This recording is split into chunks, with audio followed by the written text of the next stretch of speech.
E aí, moçada, estamos aqui de novo. E de novo falando em quadrinhos. Eu te falei que agora ia voltar com tudo, voltando a falar mais de quadrinhos, porque eu tô voltando a ler mais quadrinhos do que antes, recuperando esse ritmo de leitura aí, né? E hoje nós vamos falar aqui, ó, sobre Sargento Rock. Essa maravilha aqui que está renascendo aí nesse universo DC que o James Gunn vai trazer aí pra gente. Isso é muito bom, porque é um personagem que eu acompanho há muito tempo, nunca me aprofundei muito, mas li bastante coisa na minha adolescência. E agora eu acho que com essa notícia de que o Sargento Rock tá aí entre os personagens que vai ser explorado, e até no Creature Commandos, na série animada, ele já aparece. Então vamos ler essa maravilha que chegou aqui entre... Vamos ler não, vamos falar dessa maravilha aqui, Sargento Rock, Entre o Inferno e a Desgraça. Mas antes, roda a vinheta. A vinheta que não tem vinheta, e vamos seguindo. Ó, Joe Kubert e Azzarello aqui, essa dupla trazendo pra gente Sargento Rock, Entre o Inferno e a Desgraça, cara. Isso é um lançamento da Panini, coisa recente. Vou mostrar um pouco aqui a arte pra vocês. A arte aí do Joe Kubert que você já conhece. Texto do Azzarello. Cara, esse vídeo aqui, ele é pra quem curte Sargento Rock, pra quem já gosta, conhece, e pra quem também não conhece.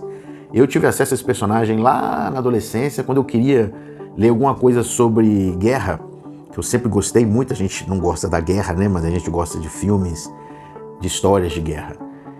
E eu descobri o Sargento Rock assim despretensiosamente numa banca sebo na rodoviária de Brasília, e comecei a ler algumas histórias ainda com papel jornal e tal, né?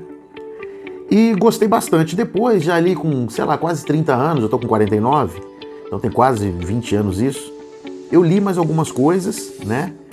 E depois não li mais, nunca mais vi mais nada. Passei um tempo também sem ler quadrinhos, sem me aprofundar muito, só comprava as histórias que eu já tinha, principalmente do Batman, mas aí comprava de forma encadernado e tal, e deixava isso pra lá.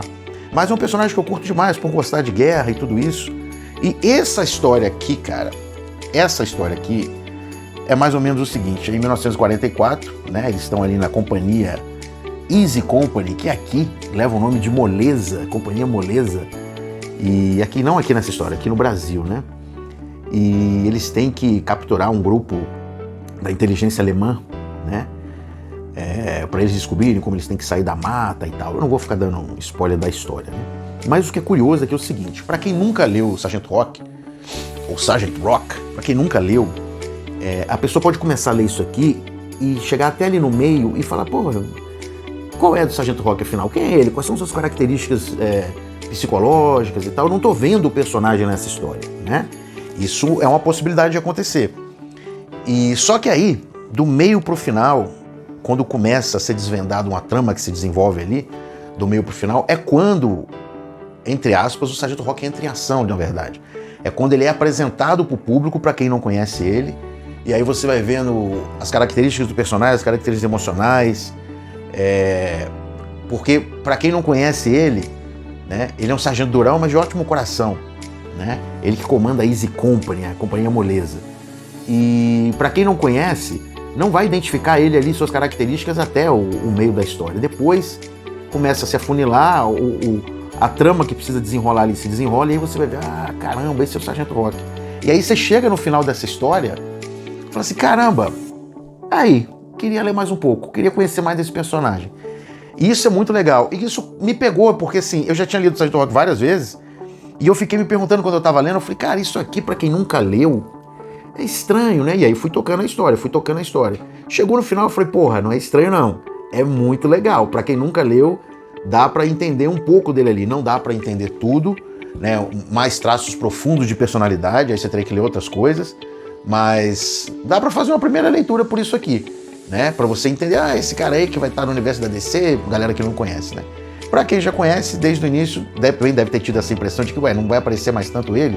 Ele tá ali na parada, só que você não vê a parte psicológica dele entrando em ação, né? E aí é onde entra do meio pro final da história, né? Que é uma história bem interessante.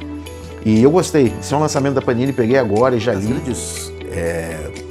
Das grandes guerras que existem nas guerras, são as guerras dos conflitos internos, né? E isso acontece aqui nessa história, né?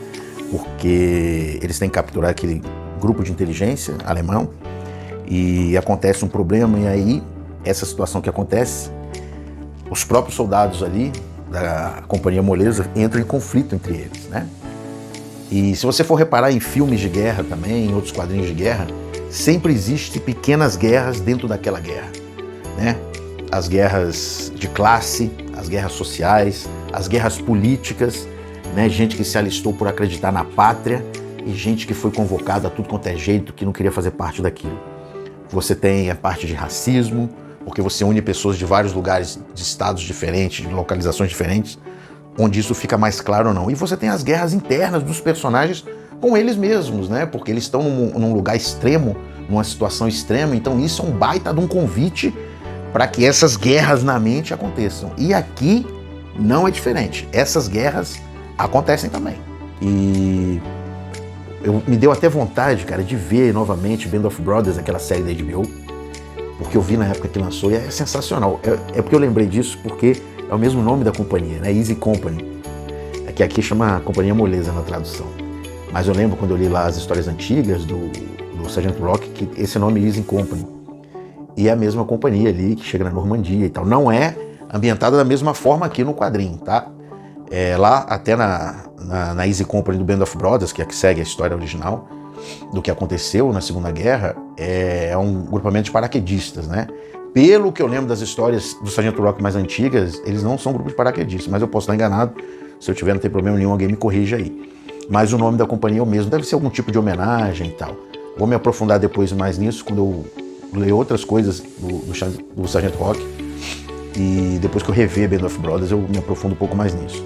Mas ó, leitura legal, gostei, tá? Uma edição legal de capa dura, papel couché, arte do Joe Kubert que a gente já conhece, uma boa história aqui, tá? Do Azzarello, e pelo selo Black Label da DC. É isso, boas leituras para você. Fiquei aqui com essa do Sargento Rock, volto para mais dicas. Olha a pretensão do cara.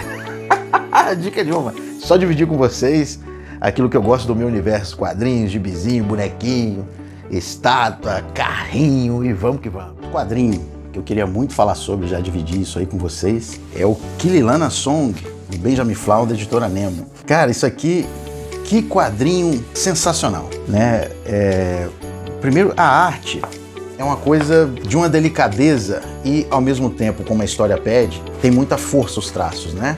Você vai vendo também que Benjamin Flau é francês, o quadrinista, e uma das marcas aí desse quadrinho, né, dessa escola europeia, são não necessariamente essas divisões de quadros, né, dos quadrinhos. Cara, olha isso, coisa linda.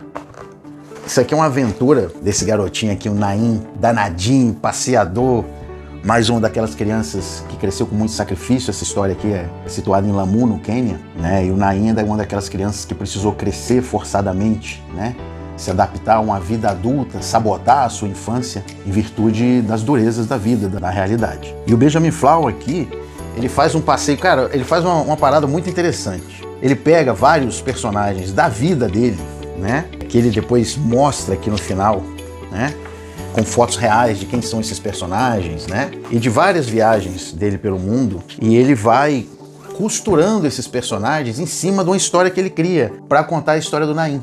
Né? Então você vai passeando pelas ruas, pelas vielas de Lamu e se deparando com situações geopolíticas, situações religiosas, né? Isso tudo com cada um desses personagens que são reais na vida dele, do Benjamin, do autor, mas que ele introduz aqui nessa trama com o Naim, e cada um desses personagens tem suas características, né? Como pessoas, como cada um de nós temos, mas tem suas características também dentro da trama. Deu uma travada aqui.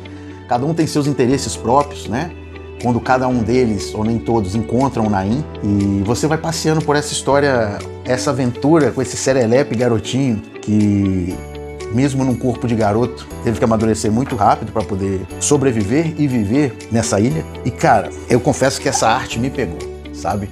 Esse trabalho aqui, eu vou procurar mais coisas dele, do Benjamin Flau. Não sei se tem outras coisas aqui no Brasil, se tem outras coisas até da Nemo mesmo, mas é um trabalho que eu gostei demais. Que HQ legal de ler. Tá aí um quadrinho legal, com uma aventura bem divertida, mas dura na medida certa, com um texto legal, uma arte belíssima, que vai abraçando tudo. Esse negócio de não dividir os quadros é uma parada que eu curto muito assim nessa escola europeia, né? E foi um prazer, uma delícia poder viajar aqui na cabecinha também do Naim, porque não só das coisas que ele faz, das coisas que ele fala, mas da forma como ele pensa, como ele observa o mundo. E tem alguns personagens muito curiosos aqui que agregam muito. O texto é muito legal, a forma de escrever do Benjamin é bem interessante, cartuninho. Eu curti demais. Vou até trocar uma ideia com o meu camarada Manuel Taylor, que eu acho que ele já leu isso aqui. Quando eu comprei ano passado, eu falei pra ele. Ele lê, depois me fala o que você achou. Tá aí, Kirilana Song, Benjamin Flau, da editora Nemo. Uma delícia de leitura. Muito legal. Nunca se esqueça que você tá aqui, porque aqui adulto também brinca.